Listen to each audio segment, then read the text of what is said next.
There's been an incident involving a Delta flight coming into John F. Kennedy Airport in New York. Our own Ali Velshi was on board. Ali, I take it you're on the ground. You're at JFK. Tell our viewers what happened.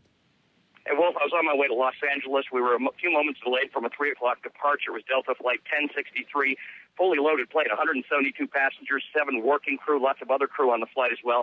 It was a Boeing 757. We took off. It was seconds into the takeoff, and there was a loud grinding noise, and the plane started shaking a little bit, much more of a shake than you would typically hear when they're retracting the landing gear. Moments later, the cockpit started, the cabin started filling with smoke. It was unclear what was going on. The captain then came on a few minutes later and said it appears that there's been a bird strike, and he then turned back. It looked like we did a flyby for an inspection before landing back at JFK, not much longer after we took off. I then spoke to a passenger sitting in the first row who, for some reason, was using his iPad to film the takeoff, and he's filming it, and all of a sudden these birds, we're in the air, these birds fly by on the right side of the plane, and seconds later, within a second, this grinding noise starts. There are now a whole bunch of people inspecting the plane, which is on the ground at JFK. They're looking at that right side engine, so it does appear that something struck it, created that smoke, but a very smooth landing. No panic on the flight. The crew was fantastic about it, got everybody. They were ready. They were clearly at the ready to do whatever was necessary, whatever degree of evacuation was necessary. They're on the ground. As we got there, it was one of those warm welcomes you get when you come in for an emergency landing. Lots of EMS, fire, police. They were ready to spray the plane down to ensure that there wasn't going to be a fire from that engine. There was no need to do so in the end, and I would say about 15 or 20 minutes later, we were off the plane. I'm now on a bus that's pulling back to the terminal. Who knows what happens next, but I'm going to be a little nicer to everybody for the rest of the day, Wolf. Well, what about the fear factor as far as you were concerned, Ellie? You fly a lot. Did you get nervous? Well, as you know, not only do I fly a lot, I've been trained as a pilot, and I have never heard that noise in my entire life. I've heard a lot of noises. There have been all sorts of problems that when you hear when you take off. Sometimes the landing gear doesn't come in, retracts halfway. Sometimes it doesn't go all the way out. Never heard a noise like that in my life. But, you know, sometimes on a plane when things go wrong, your reaction has a lot to do with what everybody else's reactions are. And I happen to be in the seat right across from the jump seat from one of the flight attendants. And, you know, you read their faces. They know a lot more about these things than you do. And the flight attendant looked like she might have been meditating. I mean, she looked so calm. So I decided, you know what, I'm not going to look like a sissy in front of the flight attendant, so I stayed calm too. But yeah, well, I wouldn't be, I'd be lying to tell you I wasn't a little concerned that this was not normal and wasn't going to end normally. What about the other passengers? And you said it was a full flight. Were there visible, or let me rephrase it, audible signs of nervousness? Oh, yeah. Absolutely audible. Everybody knew when that noise started that they'd never heard that type of noise before. Everybody knew something was wrong. Again, my first instinct was that it was a landing gear problem, that the landing gear got stuck going up and was grinding its way back into the plane.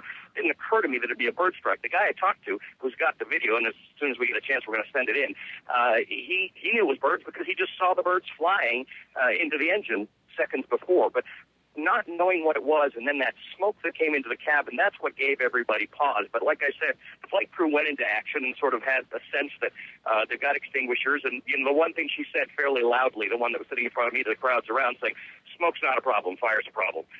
And all we saw was smoke, no fire. So yeah, it was nervousness. There was audible concern, but there was a real sense that we're not far from where we took off. We were over land most of the time. There was, I mean, obviously there's always that concern: is there land to land on? There was land. We circled around.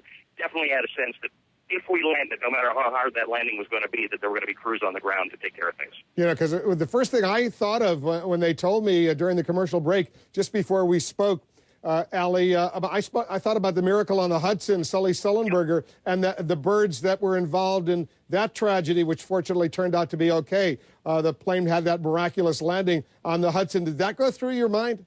Absolutely went through my mind. That's the first thing I think it went through a lot of people's mind when they heard bird strike, and what you saw was everybody looking out the window. They wanted to see where, if this plane had to go down, was it going to go down? And what you saw when you looked out the window was land. And I think that made everybody happy. And the flight attendant actually quipped. She said, usually these things land well. And I said, and even the time it didn't end well, it still landed okay. And she just said, I don't want to get wet. So we had there was a bit of humor about the whole thing. I think that's what everybody resorted to, knowing that there's a captain in the front, he's flying the plane, and none of us can do anything about it anyway. So That was the mood. It probably took about an hour in total from the moment we took off to the time we got off the plane.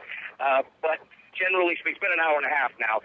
But generally speaking, everybody's in good spirits, happy to be back on the ground. And like I said, I'll take all the close calls life will throw you as long as the plane didn't actually go down. So that was Ali, we're showing our viewers the plane, and specifically the engine, and it looks like there's some extraneous material in that engine, some sheets there. We've got these pictures coming in. These are live pictures our viewers are seeing here in the United States. And it doesn't look, I've seen a lot of engines. Certainly looks like there's stuff in there that shouldn't be in there right now. There's definitely foreign material in there. And again, I immediately saw the video that this guy had taken. It was interesting because he was somebody who follows me on Twitter, and he saw me on the plane, so he tweeted just before we took off that he's on the plane, and then he immediately sent me a message saying, I've got video, I've got the whole thing, I saw the birds.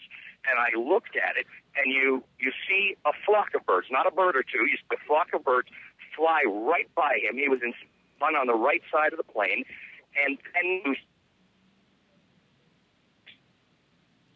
I think we may have lost our connection, our cell service with Ali. Ali, are you still there? Like the remains of birds. Yeah, we lost you for a few seconds, Ali, but we get the point, and we're showing our viewers these live pictures. You say from the time that the birds struck that engine until you actually landed, it was a full hour? That's a long time to be nervous. Yeah, I guess it is a long time, and I think we've lost our connection with Ali. We'll try to reconnect with him. But for viewers who are just tuning in, an incident involving birds being apparently sucked into this engine of this Boeing 757, a Delta Flight 1063. Ali Velshi was reporting just took off from John F. Kennedy Airport, a full flight, and there was smoke coming in as a result of these birds in the jet engine. We'll have more on the story. Fortunately, it ended well, and now you can see these live pictures. They're inspecting that engine right now on this Delta flight.